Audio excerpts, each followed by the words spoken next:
mungkin Vol 2 ini bagian dari rangkaian yang panjang sebenarnya, Bah. Masih berada dalam satu format mencari jawaban kebudayaan daerah itu. Tapi untuk bulan ini memang konsepnya merespon Taman Quran Tanara gitu, Bah, sebagai landmark dari sebuah destinasi gitu ya di Tanara sendiri. Mungkin kalau merespon Tanara secara sumber dan informasi peradaban dan sejarah, Abayadi mungkin yang lebih kompeten ya mengutarakan tentang itu. Tapi nggak apa-apa, mungkin memang ini konsepnya kegiatan yang iseng-iseng kemarin diobrolin sama Andi, Bah, waktu nongkrong di warung itu Kang Andi ya. Ngelamun jadinya punya inspirasi kita ini kayaknya belum merespon apa-apa gitu, Bah, di taman gitu. Jadi mudah-mudahan ini berlanjut sampai seterusnya Kang Andi dengan format yang memang lain gitu lah ya. Terima kasih, memang tema yang diangkat tentang historikal di Tanara sendiri ya. Siapa tahu mungkin ini sebuah refleksi dan reinterpretasi kembali, Bah, apa yang sebenarnya dahulu ada dan kemudian berdampak di masa kini, terutama tentang sejarah ketenaraan berikut dengan kearifan lokalnya gitu. Sebenarnya yang dihadirkan pada Vol kedua Tadarus Kebudayaan ini, kita mencoba untuk membuka ruang kolaborasi dengan teman-teman yang memang concern di bidangnya loh. Ada Kang Kemi, Bah, memang peneliti di Banten gitu. Mudah-mudahan Kang Emi juga berkesempatan untuk hadir karena informasinya tadi insya Allah mau datang gitu loh untuk silaturahmi dengan teman-teman semuanya. Ini sebagai pengantar gitu, Bah, ya, mungkin Abayadi bisa sharing aja sih sama teman-teman merespon Tanara sebagai pusat dari sebuah peradaban masa lalu yang juga penting di Banten, Bah, kira-kira gitu. Terima kasih, silakan kita kasih aplaus buat Abayadi. Thank you, thank you. Ya, terima kasih. Assalamualaikum warahmatullahi wabarakatuh. Waalaikumsalam warahmatullahi wabarakatuh. Ini kali kedua untuk mendiskusikan tentang Tanara. Yang pertama menjelang Idul Fitri. Oh iya, Pak ya. Waktu pas malam-malam. Iya, malam-malam. Idul Fitri dan puasa. Saya juga hadir. Iya. Mendiskusikan bagaimana jadi sebenarnya kan bukan membangun Tanara ya. Mencari jejak akar budaya sehingga nanti ketika kalau kita mencangkok atau mau proses pendidikan sehingga apa yang dibutuhkan ya. Kalau ibarat menanam, pupuknya seperti apa, jenis tanahnya seperti apa, sehingga nanti buahnya akan bisa dinikmati oleh masyarakat. Jadi bicara tentang Tanara itu ya mungkin sudah banyak dibahas di yang pertama. Jadi sekarang mungkin karena ini adalah nama tamannya apa? Taman Quran. Taman Quran. Taman Quran. Mungkin akan lebih ke Taman Qurannya. Ketika di konsep Taman Quran ini, saya juga nggak tahu seperti apa namanya peruntukannya, seperti apa. Apakah hanya untuk proses pembacaan Quran, apakah untuk proses kajian tafsirnya atau tadarusannya segala macamnya. Tapi yang jelas karena ini bentuknya Taman Quran, berarti apapun aktivitas yang dilakukan itu harus ada nilai-nilai Al-Qur'annya. Betul. Nah, dalam manuskrip Banten juga ada yang sedang proses saya terjemahkan,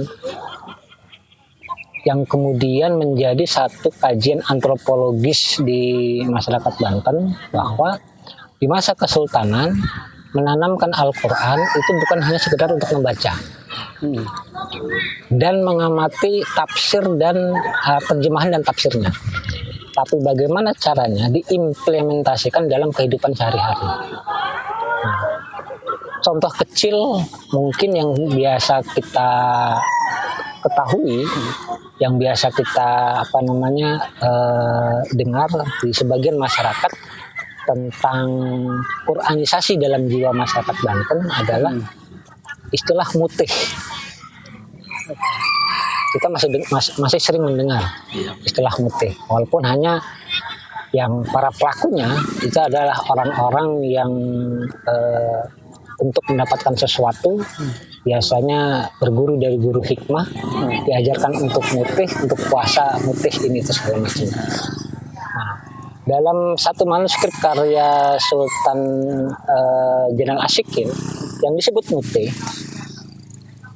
ternyata itu sambungannya itu ke tabir mimpinya Nabi Yusuf untuk kehidupan untuk kehidupan masyarakat.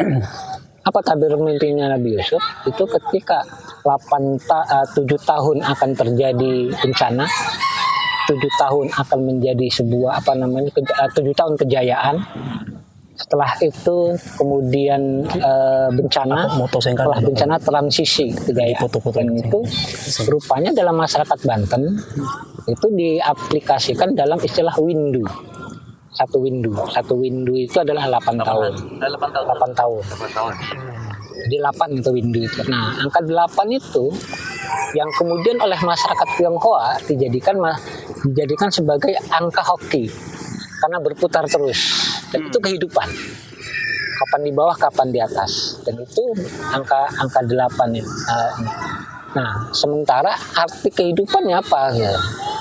Dari istilah mutih itu, ternyata mutih itu apa yang kita konsumsi, jenisnya. Itu bukan berarti kopi ini warna, jenis warna hitam. Jadi mutih itu diistilahkan dari surat Al-Baqarah yang mengisyaratkan tentang makanlah makanan yang halal lagi baik. Jadi yang kita makan itu ya harus halal dan juga harus baik. Tidak semua yang halal dimakan itu baik untuk diri kita. Contoh, emping halal, tapi karena kita sedang darah tinggi, makan emping, badan akan sakit semua. Maka posisi ketika itu kita makan emping bukan lagi baik, sehingga itu harus dihindari. Nah, proses itu dalam masyarakat masyarakat Banten dulu sangat ditaati. Nah, yang hari ini yang mutih itu hanya makan nasi putih, garam, dan dianggap yang berwarnanya putih. Jadi bukan mengimplementasikan dari ayat Al-Quran itu halal lagi baik. Nah, yang disebut halal itu bukan hanya proses bahannya yang halal, tapi sampai ke prosesnya pun harus halal. Carian. Nah, kenapa? Ketika kita minum kopi, contohnya, kopi ini dari mana? Dari warung. Warungnya dari mana? Dapat beli, terus sampai ke petani. Sampai petaninya ini tanahnya konflik enggak? Bersengketa enggak? Ladangnya juga harus diurai itu. Harus diurai gitu. Asal-usul. Nah, betul-betul harus mengurai itu sehingga orang dulu hampir rata-rata masyarakat zaman dulu itu apa yang kita konsumsi itu harus betul-betul tahu dasarnya, tahu sampai akarnya seperti apa. Untuk apa? Nah, untuk di kemudian hari, karena yang namanya manusia, yang namanya kehidupan, pasti ada istilah, ada sakit, ngedrop dan segala macamnya. Nah, ketika sakit akan ketahuan, ya diagnosa apa yang dimakan. Maka di situ muncul ada istilah jamu, ada istilah tamba, ada istilah obat. Jadi jamuan, ini sebutnya jamuan. Jamu, gitu. Jamu itu hidangan. Jamuan itu yang dihidangkan, yang kita konsumsi yang dihidangkan. Nah, apa itu tambah? Tambah itu obat, jamuan yang akan bisa meredam rasa sakit, rasa nyeri, atau atau ketika kita merasa nggak enak, maka dengan tambah gitu. Nah, obat itu obat luar. Jadi kalau kita luka ini segala macam yang fabrikasi segala apa itu adalah obat. Nah, itu akan menghitung semuanya dan dikalkulasi. Nah, sehingga masyarakat zaman dulu lebih kepada memahami Quran itu bukan hanya untuk masyarakat secara luas, tapi secara individu terlebih dahulu. Pak sudah belum ke arah situ, sehingga nanti akan menghitung secara sosialnya di di surat yang menjelaskan tentang isyarah mimpinya Nabi Yusuf, proses pertaniannya. Nah, di situ proses pertaniannya, proses kalkulasi hitung-hitungannya, maka yang angka 8 tadi ternyata kehidupannya, hitungannya menggunakan dari 8 itu hitungannya menggunakan ada istilah tahun alif. Kalau di Cina ada Xiu. Kalau di Eropa itu bintang. Skorpion, Gemini, segala macam zodiak gitu kan, yang 12 bulan. Nah, tapi kalau di masyarakat di Nusantara, khususnya di Banten, itu dengan menggunakan kata istilah tahun alif. Masih pakai apa jadul? Iya, tahun alif, tahun ba, tahun jim, tahun dal, tahun zai, tahun tahun aha, tahun wau, tahun jim akhir, ada 8. Nah, tahun alif ini sekarang masuk kategori tahun alif. Sekarang masuknya tahun alif. Apa yang terjadi dalam siklus alamnya tahun alif ini? Kita akan berbicara tentang alam. Nanti ini sekali dan orang dulu, maka di situ ada hitung-hitungan angka. Dan ini direpresentasikan itu dalam Masjid Agung Banten. Jadi 12, di dalam ada 24, di luar ada 12 di tiang masjidnya. Nah, 24 itu hitungan jam ternyata. Dan hitungan periode. Jadi 8 tahun pertama, 8 tahun kedua, 8 tahun ketiga, baru itu yang namanya dikenal dengan istilah satu periode. Ya, hitungan di angka 8 itu. Yang kemudian dari hitungan ke-8 ini, periode pertama itu dikenal dengan istilah 8 tahun pertama ini dengan istilah banyak mengeluarkan, banyak membiayai, banyak karena proses menanam segala macam. Kehitungan di periode kedua, 8 tahun kedua itu membiayai tapi sambil mengambil keuntungan. 8 tahun ketiga itu baru ngambil keuntungan, dan itu dalam kehidupan bisnis pun itu siklusnya kehidupan kita dan umur kita gitu. Dari umur 0 sampai 8 tahun pertama itu prosesnya seperti apa, 8 sampai 6 terus sampai ke 24 tahun, sehingga di 25 tahun maka diwajibkan untuk menikah. Itu siklus-siklus itu dari ini itu ternyata mengamalkan dari di naskah itu, naskah yang karya Sultan itu, dan dulu dijadikan sebagai acuan hidup. Jadi Al-Quran dijadikan sebagai acuan hidup masyarakat, sekaligus juga yang hari ini sisa-sisa tinggalan budayanya masih, cuman dianggap oleh sebagian masyarakat karena dokumen-dokumen ini tidak tersebar luas dan tidak banyak, sehingga banyak menganggap bahwa ini ada nilai kesesatannya, nilai ini segala macam, karena kehilangan jejak, mata rantai yang terputus oleh informasi-informasi perkembangan intelektual yang masif, sehingga keilmuan yang dasar ini hilang. Nah, kita kembalikan itu karena ini sebagai taman Al-Quran, mengembalikan nilai Al-Quran dalam jiwa masyarakatnya. Bukan hanya sekedar hari ini berkembang, bukannya buruk, baik gitu kan ininya, cuman dijadikan sebagai ajang bisnisnya yang lebih kuat. Tanda petik bisnis yang lebih kuat ya. Jadi banyak orang yang hafal, banyak orang ini, tapi kurang menjiwai dan kurang membumi.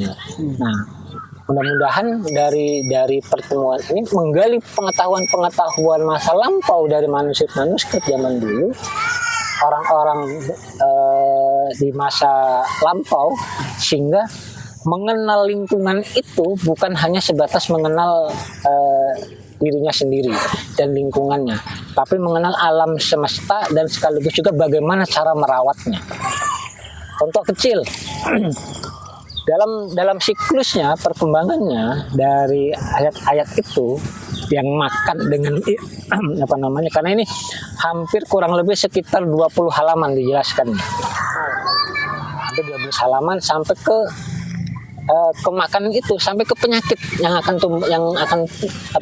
tumbuh di badan kita ya. Makanya orang-orang dulu ketika sakit kenapa larinya ke tokoh masyarakat, bukan ke tabibnya, ke tokoh masyarakat. Kalau di situ ada kiainya, ustadznya, kesepuhannya, al-hikmahnya. Karena memang yang memberikan nasihat itu makanya apa?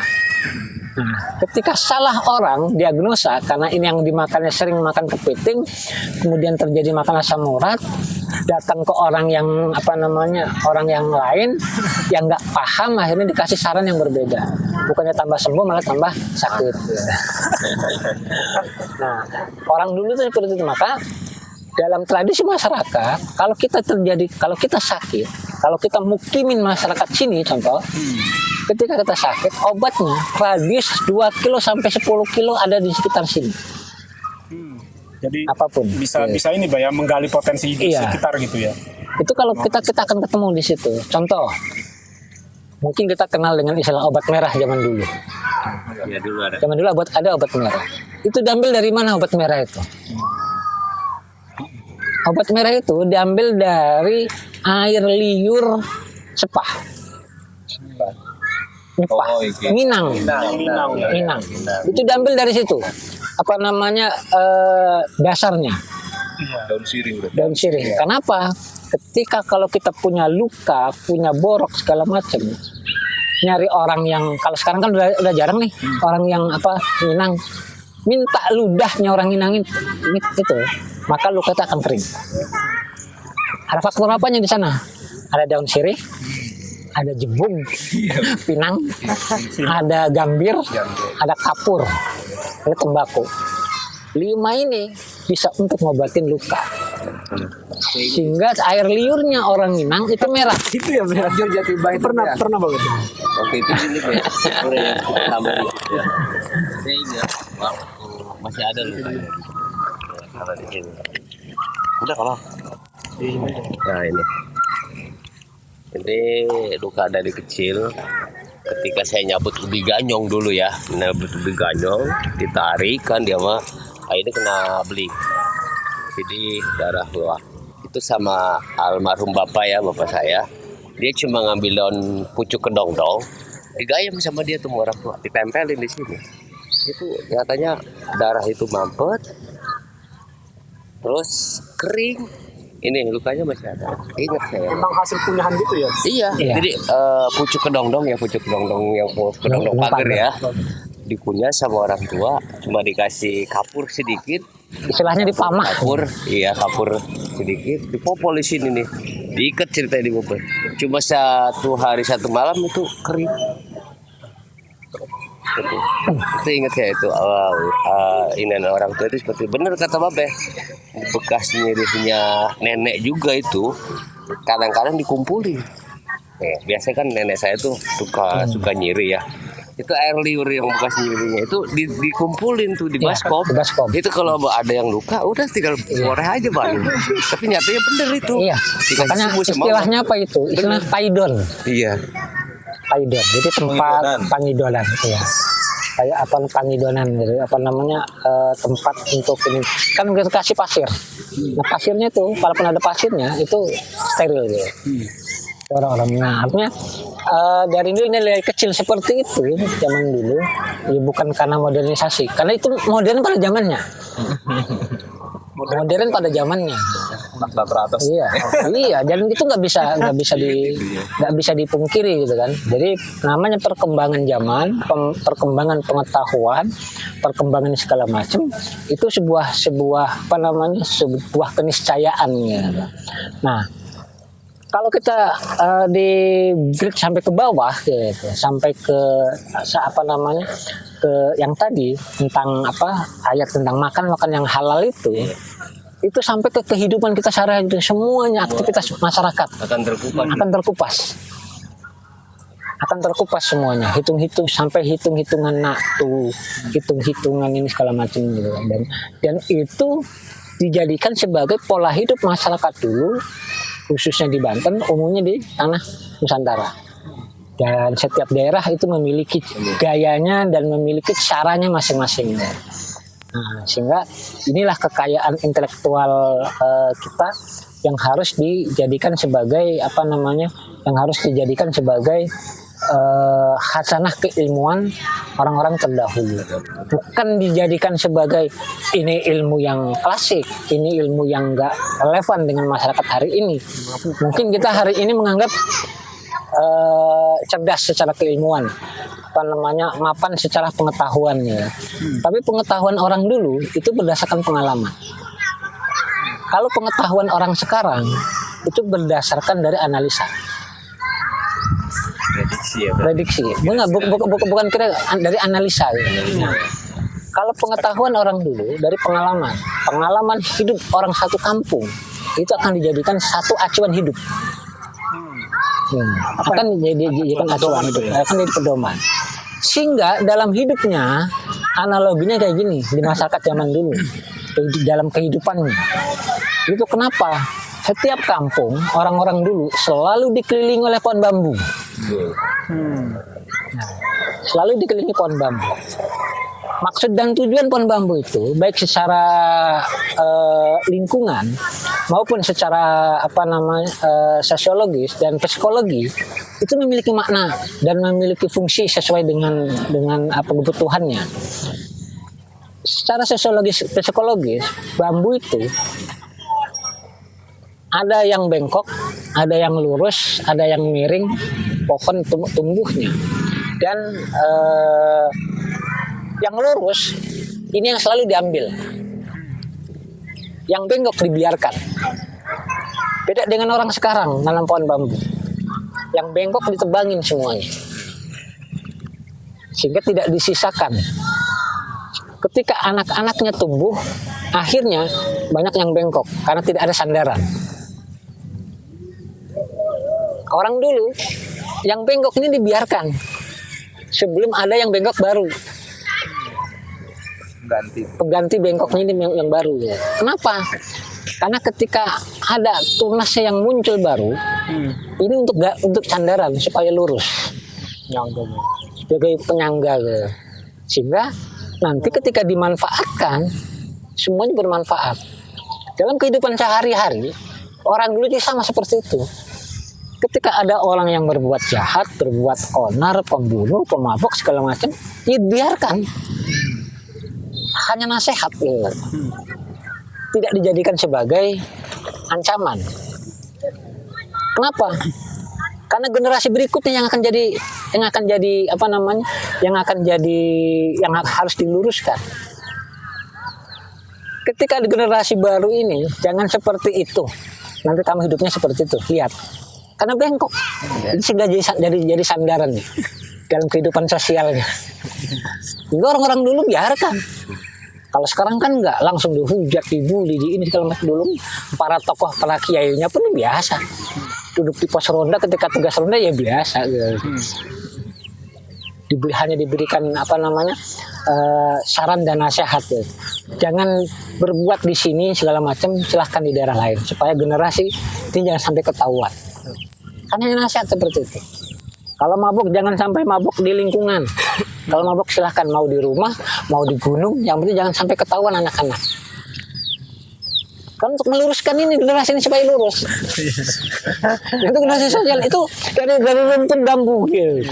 Jadi ingat omongan orang tua waktu dulu tuh kayak kalau mau badung silakan di kampung orang, kampung sendiri buat perlindungan atau buat kita bernaung lah intinya gitu. Iya. Cari aman lah kampung sendiri. Jangan membuat onar di kampung sendiri. Kalau mau bandel, mau ngebadung atau misalkan mau ngereman lah bahasanya di kampung orang.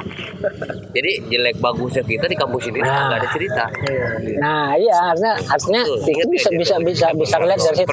Itu dari pohon bambu sekeliling kampung kita. Walaupun bambu itu sebenarnya secara lingkungan itu bisa menghindari likuifaksi. Bisa menghindari likuifaksi.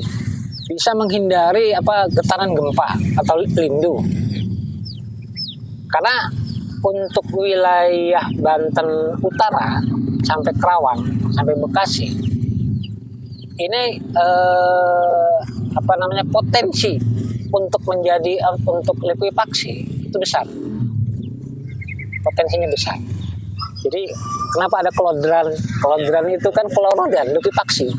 Kalau bahasa hari ininya likuifaksi, bahasa zaman dulunya kelodran, lorod. Melorot maksudnya Mbak. Asal kata lorod. Oh, lorot. Lorod itu ambles. Kayak misalnya celana. Sekarang masih rosotan. Bawah itu Iya, shot. ambles gitu. Nah, itu melindungi cara Abrasi pelit. jangan-jangan ya. Bukan abrasi, beda. Coba. Kalau abrasi kan karena terkikis sungai, terkikis air ini. Ini karena terjadi gempa, akan terjadi goncangan alam gitu. Maka yang di bawah naik ke atas, yang di atas turun ke bawah. Jadi kayak diayak ke yang kasar naik ke atas, yang halus turun ke ambil. Nah, itu saringannya adalah akar dari pohon bambu. Itu secara lingkungan. Nah, sekarang justru ditanaminnya dengan bambu-bambu yang kecil. Kalau dulu kan bambu-bambu macam-macam jenis bambu itu ditanam di sekeliling kampung. Karena rumahnya pun terbuat dari bambu. Di samping itu juga untuk menghindari angin. Nah, sekarang lagi musim angin nih, maka pohon bambu inilah yang akan sebagai pemecah angin. Nah, itu hitung-hitungan orang dulu kapan angin, kapan ini itu juga ada. Nah, yang hari ini pengetahuan itu hanya dipahami oleh masyarakat yang belajar astronomi, yang belajar astrologi. Tapi seluruh masyarakat zaman dulu itu semuanya belajar. Kenapa? Karena kalaupun kita hidupnya bermasyarakat, tapi pengetahuan itu ketika kita ada sendirian di hutan, sendirian di tempat tertentu, kita sudah punya basic untuk menjadi untuk mengetahui kapan akan terjadi sebuah peristiwa bencana alam. Bukan ilmu nujum, beda lagi. Ilmu nujum, ilmu ngawang-ngawang. Kerawangan, beda lagi. Ini mah ilmu falak, astronomi. Karena setiap peristiwa astronomi itu dipahami menjadi peristiwa astrologi. Kalau di kitabnya kitab Abu Basir Al-Falaq. Nah, iya, kitabnya itu hitung-hitungan. Terus kalau misalkan di karangan Imam Al-Ghazali itu kitab Al-Awfaq ada. Iya. Nah, itu hitung-hitungannya, maka hitungannya di hari itu ada 5. Iya.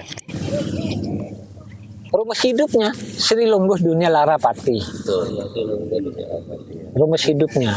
Harinya pun sama. Terus maka itu hitungan ini ada. Sampai ketemu di angka 8 tadi. Angka 3, angka 8, itu angka 5. Ini angka-angka yang paling yang paling sering di Rusia. Angka 5 itu angka keramat. Angka 5 itu angka keramat. Karena kehidupan kita semuanya 5. Sri Lungguh Dunia Larapati.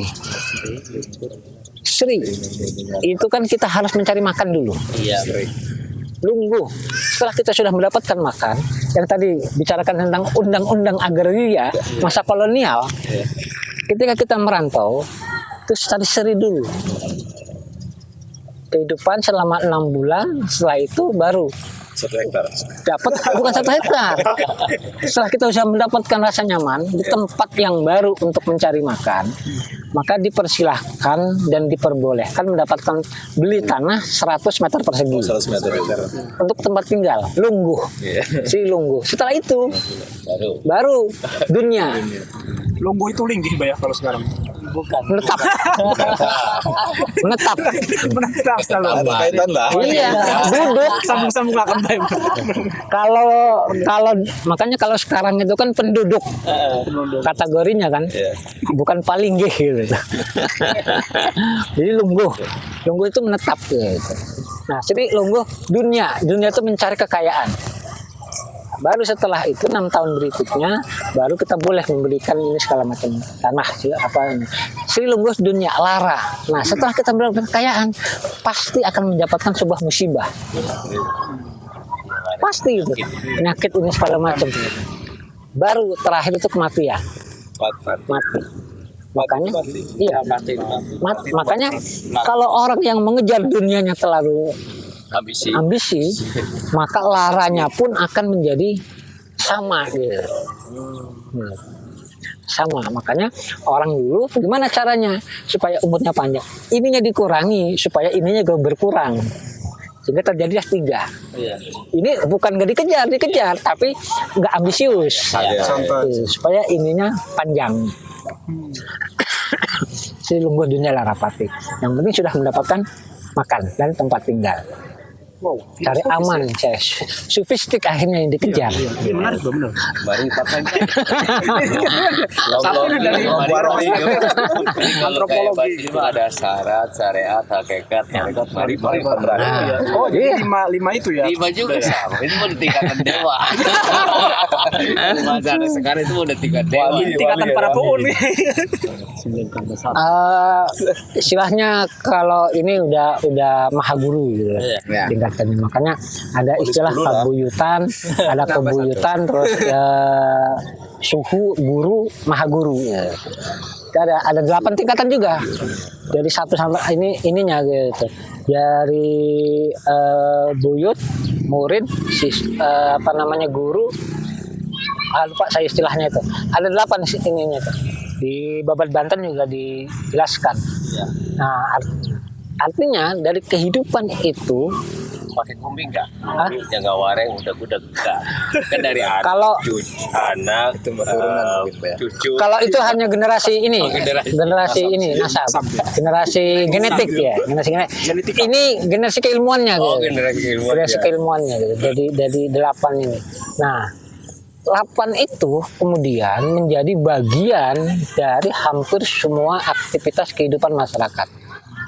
Kenapa kemudian di angka 8 plus 1 menjadi 9? Jadi yang dihitungnya bukan 9-nya, tapi 8 plus 1. Kan itu mulai di angka awal baru lagi. Gitu. Terus, nah di 24 itu di angka 25-nya. Nah itu kita sudah melakukan proses pendewasaan.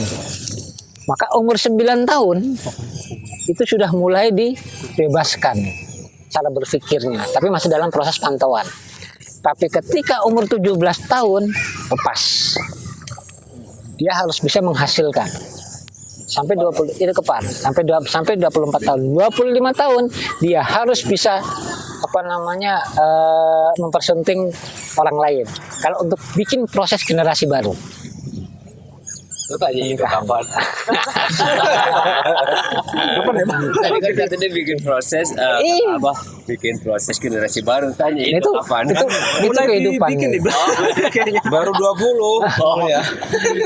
Itu proses kehidupannya gitu. Nah, di manusik itu kalau kita pilah dibagi di di pengetahuan orang terdahulu, hampir semuanya termasuk di Undang-Undang Sultan Banten itu merujuk pada Al-Quran untuk di Sultan Banten. Makanya ketika hari ini masyarakat sedikit mulai agak bergeser karena yang sering saya diskusikan, banyak kebaikan lama ditutup dengan jenis kebaikan baru. Iya. Kebaikan lama itu dengan kebaikan baru untuk kebutuhan tertentu. Iya. Kalau hari ini, kolonial pun memanfaatkan itu. Masyarakat hari ini pun banyak. Hingga hari ini tidak heran kalau hari Jumat keliling ke kota itu banyak pengemis, tukang gerobak segala macam itu berjejer di jalanan. Karena ada istilah sedekah Jumat. Iya, Jumat berkah. Padahal dulu itu langsung ke rumah. Setelah ini Iya, setelah sholat Jumat. Setelah sholat Jumat, malam Jumat, pokoknya sampai asar lah. Dari Jumat sampai asar. Jadi malam Jumat setelah sholat maghrib sampai sholat asar di hari Jumat. Itu berkunjung ke rumahnya langsung. Bukan di jalanan. Itu nggak boleh di jalanan. Bahkan kena hukuman. kalau meminta di jalan, kecuali orang yang tersesat. Makanya kenapa orang dulu ketika tersesat dia diam, tidak pernah minta tolong. Dia diam, duduk di masjid, atau ketika kalaupun nggak duduk di masjid, dia akan menanyakan di mana rumah RT, di mana rumah lurah, kepala desa. Karena dia untuk menginapnya di situ. Karena hukumnya di situ, ininya yang diperbolehkannya. Masyarakat biasa nggak boleh. Aturan. Jadi seakan-akan itu aturan tertulis, padahal itu aturan tidak tertulis. Karena Sekarang mah beda ya. sekarang mah beda. Beda, ada yang tersisa tuh udah upload. Makanya dulu zamannya kreditan dulu orang-orang Tasik yang tukang kredit itu kan nginepnya di rumah RT, di rumah tokoh masyarakat, sama di rumah kepala desa. Sama Pak, saya juga ngalamin itu. Saya ikut tiap musola, Pak. Bukan karena tersesatnya, karena khawatir dianggap orang berbuat jahat, ini itu apa dianggap jahat, sehingga hanya itulah yang bisa selamat ya. Karena posisi ini, karena dia apalagi kalau itu kan dia usaha ya, supaya untuk mengamankan barang dagangannya segala macamnya. Tapi ketika tersesat pun sama ya, orang dulu itu dia akan duduk di masjid. Ya tidak minta tolong, nanti dari masjid itu baru ketika ditanyakan ini segala macam, baru menanyakan ini segala macam.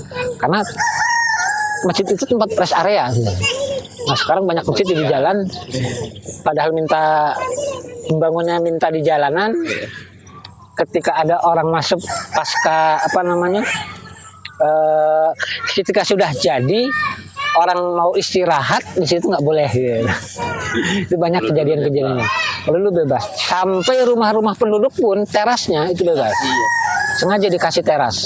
Karena saya ingat waktu dari tahun 94 sampai 96 itu 3 tahun itu Langlawan pergi dari rumah izin sama orang tua karena memang ada misi tersendiri. Itu yang pakai sasaran sama saya. Satu yang saya tanyakan rumah RT. Kedua buat persinggahan saya yaitu antara musyawarah dan masjid. Bahkan ada juga masyarakat setempat yang memberikan tempatnya untuk tidurin kita. Gitu. Disiapin dulu balai masih kasih bantal loh balai pakai stiker. Jadi kayak di Baduy hari ini itu semua depan rumahnya itu terasnya itu terbuka, siapapun boleh beristirahat di situ. Rumah orang dulu pun sama, kalau sekarang kan dipagar semua. Kalau rumah orang dulu udah ada paseban, ada pasebannya tuh tempat nginep tamu. Iya, artinya bukan kalaupun kita tersesat masih bisa di teras itu. Tuan rumah itu hanya menanyakan dari mana dan dikasih air. Kadang-kadang di depan itu juga sudah ada air gitu, disiapkan. Kenapa? Karena takut ketika dia lapar mencuri mengambil sesuatu ya. Maka sudah menyiapkan. Dan hari ini ketika memberikan memberikan orang minum secara cuma-cuma hanya ketika punya hajat naik haji, berangkat haji. Depan rumahnya baru ada galon, ada air. Kalau dulu kan enggak. Berarti sistem sosial dulu itu memang ini kayak. Nah, sistem sosial orang dulu, maka sistem sosial zaman dulu itulah yang mengakumulasi, membumikan, menjiwai Al-Quran, sistem sosial. Cuman pemahaman itu mungkin ada kesengajaan oleh pemerintah kolonial sehingga ini penjelasannya sampai hari ini tidak banyak yang paham, hanya segelintir orang. Kenapa? Karena nanti akan terjadi orang yang tidak sependapat, yang tidak sepaham, terjadi gesekan, terjadi saling baku hantam, terjadi keributan. Itu yang disiapkan oleh kolonial. Supaya apa? Supaya ketika saling membunuh tanpa harus membiayai. Doktrin ideologi dan doktrin intelektual itu sudah ditanamkan dengan konsep kebaikan lama ditutup dengan jenis kebaikan baru. Dan hari ini, ya untuk kebutuhan tertentu. Hari ini pun sama. Tapi kalau konteksnya membunuh tanpa menyentuh, Nah itu, Santet. Iya, membunuh tanpa menyentuh. Sebabnya memang tidak nampak gitu ya. Tapi akibatnya memang Iya, akibatnya terasa. kan itu terasa ya, menghilangkan apa? nyawa orang. Image itu kan adanya di wilayah Bojonegara biasanya. Belum kayak Yang coba terkenal. Yang terkenal. kalau terkait apa ya zaman dulu dan sekarang ya, orang itu kan bicara kebaikan ya. Orang dulu itu berarti kan kebaikan itu untuk dilanjutkan. Berbeda dengan orang sekarang, kebaikan itu untuk kembali kepada kita gitu berangkatannya. Jadi kan ketika kita bersedekah. apa iya pasti berharap sesuatu gitu tuh, berbeda dengan orang lain. Ketika dia melakukan kebaikan itu apa ya, intinya kebaikan itu untuk diteruskan gitu tuh, berbeda dengan orang yang sekarang gitu. Ya, jadi kebaikan orang dulu itu posisinya kebaikannya itu bukan kebaikan karena ingin dilihat. Karena hampir semua masyarakat juga, kalau yang sifatnya kecil-kecil, mereka sudah tertanam dari kecil. Membantu, menolong, jangankan itu. Kalaupun terjadi permusuhan yang hebat, ketika meninggal, dia bantu datang proses ini segala macamnya. Beda dengan sekarang. Gitu. Kalau sekarang gimana tuh, Pak? Kalau sekarang, Masih kayak pencitraan masih kayak Satu dia pencit- lagi marah iya. tapi tiba-tiba ada meninggal dia datang, jadi seolah-olah pengen dilihat dengan yang lain, jadi pencitraan ya. ya mungkin karena konsep pencitraan segala macam itu karena kedatangan sistem politik baru. Demokrasi. Sistem politik baru yang mengisyaratkan harus berbuat baik. Salah satu syarat berbuat baik. Pak Samsul lah pendirinya ya. Hah? Pak Samsul lah. Dia periode Pak Samsul kan. Dari dulu juga udah. Dari dulu juga, Pak, ya? Dari dulu juga Sebenarnya udah. gitu ya, kalau mau Makanya dijelaskan secara posisi dengan proses berbuat baik kayak gitu. Ada berbuat baik ingin dianggap baik. Ada berbuat baik karena ketulusan hatinya yang baik. Ya. Itu ya bagus ya. Nah, Karena kan orang yang benar-benar baik itu ketika melakukan kebaikan dia tidak berharap dibalas dengan kebaikan, Pak. Karena kan dengan tulus gitu ya melakukannya gitu. ya, jadi cirinya kayak gini. Cirinya, kalau mau melihat orang berbuat baik, kita datang ke satu kampung, satu tempat, duduk dengan merasa kehausan segala macam tanpa harus minta. Orang itu akan memberikan. Yang ketulusan itu hanya di kampung. Kalau di kota-kota besar ini segala macam itu sudah dianggap orang, karena kebaikan ini dipolitisasi. Sejak zaman dulu juga sudah kebaikan dipolitisasi itu. Untuk kepentingan kejahatan, untuk kepentingan politik, untuk kepentingan apapun lah. Itu sebuah konsep kebaikan. Banyak juga orang berbuat jahat yang bersembunyi di pondok pesantren. Iya. Banyak. Banyak. Dari dulu gitu. Ada posisi itu kan sehingga kita memilahnya. Kita memilahnya bisa memahami segala macam itu. Sehingga memahami karakter itu harus memahami kultur budaya masyarakat zaman dulu. Seperti apa? Sehingga kita bisa melihat apa yang dimakan. Orang yang dimakan yang haram aja banyak dimakan. Iya. Kadang tahu. Padahal tahu ya. Indonesia. Orang dulu enggak. Ini juga harus dipertanyakan, Bang ya. Duitnya dari mana nih? Tapi dari swadaya. Orang Dari dulu kebaikan enggak. yang datang dari dalam kali mungkin itu. Ini juga suatu kebaikan. Pak. Makanya tradisi-tradisi zaman dulu, tradisi-tradisi zaman dulu, ketika orang yang lahap makannya itu hanya di dua tempat.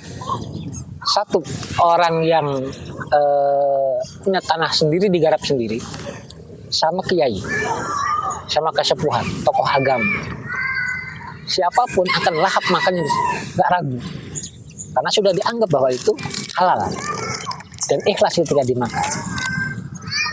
Padahal Ya, enggak, bukan padahal kalau orang dulu ketika masuk ke orang yang hidupnya nggak jelas, jangan kan minta, ditawarin pun tidak akan dimakan. Kenapa? Karena khawatir tadi gitu, yang dimakan itu. Nah hari ini kan enggak semuanya, yang penting ada, bahkan rebutan gitu kan, supaya kebagian. Dulu enggak. Kalaupun ketika ngeriung, riungan gitu. Apa namanya istilah riungan kenduri gitu.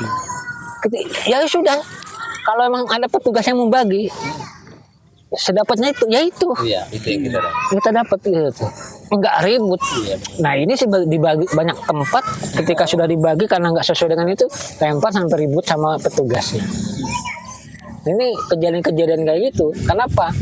Karena nilai Qurannya itu yang sudah kurang. Jadi itu akan bisa kelihatan di masyarakat itu. Tidak diterapkan. Kalau emosi, kenapa bisa emosi kayak gitu? Nah, masuk ke psikologisnya. Karena banyak memakan makanan yang subhat dan haram.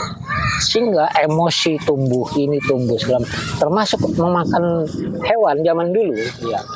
Makan ayam, makan daging itu hanya diperbolehkan seminggu sekali. Sebulan sekali. Daging kerbau itu hanya setahun sekali. Keluarga besar motong. Dibikin deng-deng untuk 1 tahun. Yang mau merantau, yang mau apa namanya, yang mau ini ketika sekarang masuk masa paceklik, Iya. maka deng-deng inilah yang bisa dimakan. Ikan gesek, apa namanya, ikan asin segala macam itu kan untuk menghadapi paceklik gitu. Iya. Terus yang dimakan apa sehari-hariannya? Itu umbi-umbian, Iya. singkong sama pisang. Nah, pisang ini yang wajib. Iya. Orang Banten tuh pisang raja, Iya, benar. pisang raja, pisang kepok itu, tapi pisang raja yang wajib. Pisang tanduk, Iya. ada panjang. Yang apa namanya, yang dimakan ketika sarapan dan malam gitu. Untuk apa? Cara aja itu. Ternyata itu untuk memori, ketahanan memori yang kuat, termasuk juga untuk lambung. Makanya orang dulu gak kena penyakit mah. Iya, ada tuh. Jarang ceritanya, bahkan hampir langsung. Tapi prosesnya dimakan langsung apa direbus? Dimakan langsung. Langsung ada pisang apa? Nggak boleh digoreng. Itu buat Iya. emak. Yang digoreng itu, makanya orang dulu ketika ngeletik itu artinya posisi untuk keluarga 5 orang, 1 liter itu 1 bulan minyak sayur, minyak letik. Nah sekarang 1 liter 3 hari. Sehingga apa? Banyak yang lambungnya rusak. Jadi banyak apa namanya, nilai-nilai yang harus bukan dikembalikan. Kita minimal memahami itu, sehingga minimal bukan untuk orang lain, tapi untuk diri kita sendiri, lingkungan kita, keluarga kita, ini terselamatkan dari apa namanya, minimal penyakit lah. Dari apa? Dari pola makan tadi. Nah, kenapa untuk makan genjer? Genjer itu sebulan sekali, maksimal itu 2 bulan. Keseringan mencret. Bukan mencret, keseringan lambungnya rusak. Kalau keseringan ya. Kembali. Bahkan Karena genjer itu, Sama kampung juga kan, Mbah? enggak. Kalau genjer itu ibarat kucing makan rumput. Karena sering ada bulu yang dimakan, yang di ini segala macam, yang ketika tidak terurai konsumsinya, maka akan dikeluarkan lewat rumput. Genjer pun sama. Ketika tidak terurai di perut, keluar lagi kayaknya. maka akan menggumpal, dia akan keluar di dalam itu. Itu genjer fungsinya. Kalau keseringan? Keseringan asam urat. Hijau-hijauan masih. Makanya saya genjer mah karena itu nggak apa, mereka ke Bali. Iya. Yang dimakan segitu ya keluarnya segitu lagi. Jadi yang dikonsumsi itulah yang kemudian akan membangun jiwa, termasuk juga apa namanya, EQ. Jadi orang-orang dulu yang dimakan itu bukan sesuai dengan kebutuhan apa namanya, bukan kebutuhan selera, tapi kebutuhan tubuh. Sesuai kebutuhan Iya. tubuh ya. Kalau hari ini itu selera. Kalau orang dulu itu kebutuhan tubuh. Tubuh kita dalam minggu sampai 1 bulan ke depan itu apa yang sedang kita proses kerjakan. Sehingga supaya tenaga ini tetap stabil, maka dagder yang dikonsumsi untuk karbonya. Terus kalau otak yang dikejar, maka ada musim ikan teri, musim ini segala macam. Ikan teri itu salmon, Itu kotak. Iya.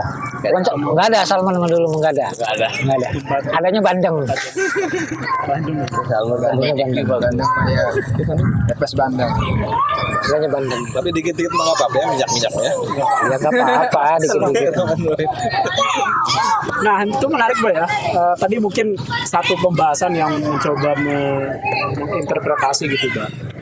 Kebaikan-kebaikan zaman dulu ya, terutama peradabannya gitu Mbak. Dan itu memang bertahan panjang ya Mbak. Sampai dengan saat ini konsep-konsep zaman dulu atau pengetahuan tradisional itu akhirnya sekarang kurang menjadi perhatian Mbak. Mungkin lebih banyak ke kebudayaan praksis ya kan, dan praktis.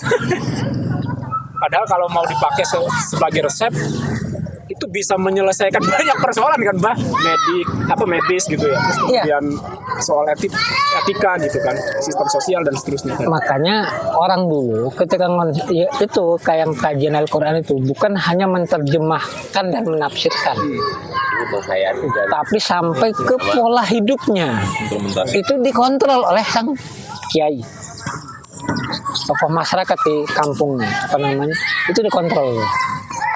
Kalau sekarang kan nggak, setelah selesai pengajian udah urusannya masing-masing gitu. Nah, kalau itu dikontrol, kenapa dikontrol? Karena ketika masyarakatnya sakit, yang stres, biayanya lagi ngobatin ini situ segala macam. Iya, double job. Iya kan ya, sebagai guru agama gitu. Ngobati. Dia ngobatin ya. Makanya harus paham itu. Kalau malam ada sakit perut minta. Nah, minta airnya, minta ininya, minta jampi. Ya. Lagi enak tidur dibangunin digedor-gedor. Nah ini dikontrol, lagi sehat, lagi ini kontrol terus nampak. Makanya kenapa ada ritus kehidupan. Ketika 7 bulan di satu tempat ada itu kan di ritual-ritual ritusnya. Itu kan untuk mengetahui apa namanya ibu hamil ini seberapa jauh dia. Ibu hamil ini seberapa jauh yang dikonsumsi supaya diketahui oleh masyarakat sekitarnya. Khawatir terjadi keguguran, khawatir terjadi ini segala macam. Sehingga yang dikonsumsi apa? Sehingga larangannya itu banyak. Yang hari ini itu dianggap sebagai mitos.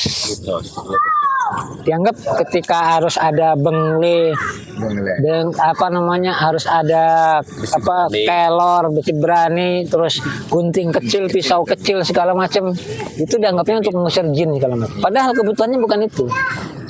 Kalau di logika kan kebutuhannya bukan itu. Ketika gunting kecil harus dibawa-bawa, pisau kecil harus dibawa-bawa. Ibu hamil itu kan badannya berat. Ibu hamil ini badannya berat. Ya. Jangankan untuk membersihkan seluruh bagian rumah, ya, untuk dirinya sendiri aja udah kewalahan nih. Sehingga minimal ketika dia untuk duduk, untuk keperluannya itu nggak mesti harus nyari-nyari. Sudah ada gitu. Sudah ada dalam kantongnya pisau kecil ini segala macam. Bukan untuk ngusir jin. Iya. Karena kemauannya ibu hamil itu banyak. Berarti itu maksudnya mitos apa tuh? Dia enggak, bukan mitos. Bukan. Karena itu untuk menjaga ininya, menjaga apa namanya kesabarannya. Untuk laki-lakinya itu menjaga kesabaran. Yang sekarang sudah hilang. Ketika istri sudah dianggap hamil, sudah diketahui identifikasi bahwa istrinya hamil, maka suaminya wajib bikin api, dan api itu tidak boleh padam sampai melahirkan di belakang rumahnya atau di depan. Hah? Belum ada ya? Iya. Belum tabunan. Iya, tabunan. Masuknya tuh bang kan bang? Maksud hati orang sekarang itu, padahal enggak, karena dulu enggak ada korek. Iya. Khawatir mau Masuk jokesnya. khawatir mau makan, butuh masak air, butuh masak, bikin apinya susah. Karena harus bikin api dikocok-kocok dulu. Sementara dia istrinya lagi hamil. Emosi takutnya suaminya ketika pulang dari kebun, pulang dari apa namanya kerja, tidak ada makanan.